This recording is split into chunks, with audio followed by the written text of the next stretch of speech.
नमस्कार मित्रमैत्रिणींनो, एके all content या चॅनलवर तुमचे मनापासून स्वागत आहे। मित्रांनो, ही कथा आहे एका निरागस मुलीची, जिचे नाव साक्षी आहे।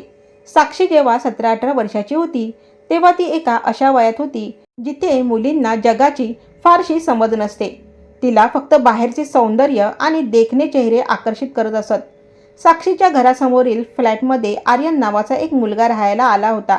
आर्यन दिसायला अतिशय देखणा होता आणि साक्षी त्याच्या प्रेमात पडली। हळूहळू त्यांच्यात नजरेने आणि इशाऱ्यांनी बोलणे सुरू झाले आणि त्यानंतर त्यांच्या भेटीगाठी वाढल्या। साक्षी त्याच्या प्रेमात इतकी वेडी झाली होती की तिला त्याच्याशिवाय काहीही सुचत नव्हते। एके दिवशी साक्षीच्या वडिलांनी तिच्यासाठी एक स्थळ आणले।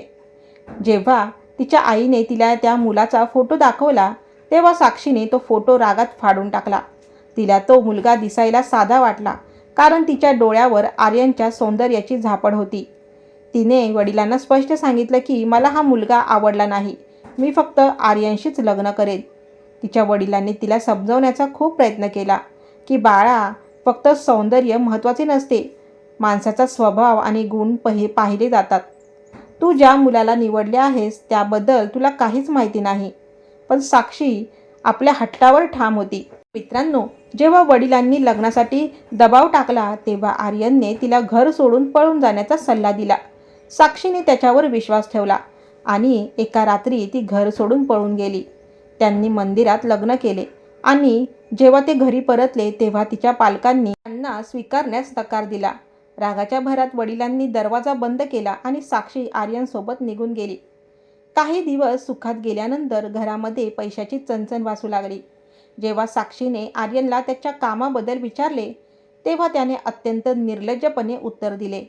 आर्यन म्हणाला, मी काहीही काम करत नाही, मला वाटले होते की तू तुझ्या वडिलांची एकुलती एक मुलगी आहेस, तर त्यांच्या मालमत्तेवर आपण आयुष्यभर मजा करू, पण तुझ्या वडिलांनी तर आपल्याला घराबाहेर काढले। हे ऐकून साक्षीला मोठा धक्का बसला। तिला जाणीव झाली की आर्यनने तिच्यावर कधीच प्रेम केले नव्हते, तो फक्त तिच्या वडिलांच्या संपत्तीसाठी तिच्याशी लग्न करून बसला होता आणि तो तिला एकटीला सोडून त्या घरातून निघून गेला। साक्षी गरोदर होती तरी। मित्रांनो, जी खोली भाड्याने घेतली होती तिचे भाडे पण तिला छोटी मोठी घरकामं करून भरावे लागले। ती त्या घरात राहत होती एका आशेवर की आर्यन परत येईल। त्याला तिची आठवण आली किंवा चुकीची जाणीव झाली तर होणाऱ्या बाळासाठी तरी तो परत येईल, पण तो आलाच नाही। गरोदर असल्याने तिला आता काम करणे जमत नव्हते, तब्येत पण ठीक राहत नव्हती, खाण्यापिण्याचे वांदे झाले होते। शेवटी हताश होऊन आणि पोटातल्या बाळाचा विचार करून ती आपल्या आई वडिलांच्या घरी परतली। ती जेव्हा घरापाशी पोहोचली तेव्हा तिला समोरची दृश्य पाहून धक्काच बसला। आई घराबाहेर पायरीवर बसली होती। तिचे पांढरे फटक पडलेले तोंड, विस्कटलेले केस आणि कपाळावरचे कुंकू पुसलेले पाहून साक्षीच्या काळजात धडकी भरली। ती आईजवळ धावत गेली। आईने तिला पाहताच घळाघळा रडायला सुरुवात केली। साक्षीने विचारले, आई, बाबा कुठे आहेत? आईने हुंदका आवरत सांगितले, बाळा, तू पळून गेल्यानंतर या समाजाने आम्हाला खूप टोमणे मारले, एकुलती एक मुलगी सांभाळता आली नाही, नाक कापले असे म्हणून जगणे कठीण केले होते। तुझे बाबा हे अपमान आणि दुःख सहन करू शकले नाहीत। 2 दिवसापूर्वीच त्यांना हार्ट अटॅक आला आणि ते आपल्याला सोडून गेले। हे ऐकून साक्षीच्या पायाखालची जमीनच सरकली। ती स्वतःला दोष देत जोरजोरात रडू लागली। तिला आपल्या वडिलांची ती व्याकुळ नजर आठवली जेव्हा ती हट्टाने पळून जात होती। तिला खूप पश्चाताप झाला, पण आता वेळ निघून गेली होती। तिने वडिलांना कायमचे गमावले होते। मित्रांनो, प्रेमाचा मोह आणि क्षणिक सुख आई वडिलांच्या आयुष्यभराच्या कष्टापेक्षा आणि त्यांच्या प्रेमापेक्षा मोठे असू शकत नाही।